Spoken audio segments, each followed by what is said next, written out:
মানিকগঞ্জ সাটুরিয়া কৃষি ডিপ্লোমা ছাত্র অধিকার আন্দোলন ৮ দফা ৮ দাবি বাস্তবায়ন করার লক্ষ্যে ক্লাস পরীক্ষা বর্জন ও অবসায়ন কর্মসূচি অনুষ্ঠিত হয়েছে।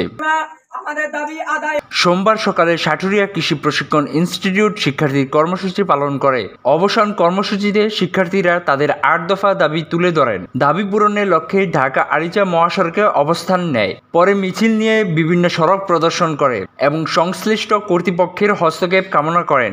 কর্মসূচিতে সাটুরিয়া এটিআই ক্যাম্পাসের MA আল নোমান, সানবীর ইসলাম সাদ সহ শতাধিক সাধারণ শিক্ষার্থীরা অংশগ্রহণ করে। সাটুরিয়া কৃষি প্রশিক্ষণ ইনস্টিটিউট অধ্যক্ষ কৃষিবিদ MM.A সালাম জানান, শিক্ষার্থীদের দাবি সংশ্লিষ্ট কর্তৃপক্ষের নিকট জানানো হয়েছে। কর্তৃপক্ষ প্রয়োজনীয় ব্যবস্থা গ্রহণ করবে। শিক্ষার্থীদেরকে ক্লাস পরীক্ষা বর্জন থেকে বিরত থাকার পরামর্শ দেওয়া হয়েছে। কৃষি সচিব সবার কাছে আমাদের স্মারকলিপিটা জমা দিয়েছি। তারা আমাদেরকে বলেছে এটা তোমাদের দাবি না, এটা তোমাদের অধিকার। কিন্তু আমাদেরকে ক্লাস বর্জন করে পরীক্ষা বর্জন করে আমাদেরকে আজকে মাঠে নামতে হয়েছে। আমরা স্বাধীনতা টিভি বাংলা নিউজ ডেস্ক।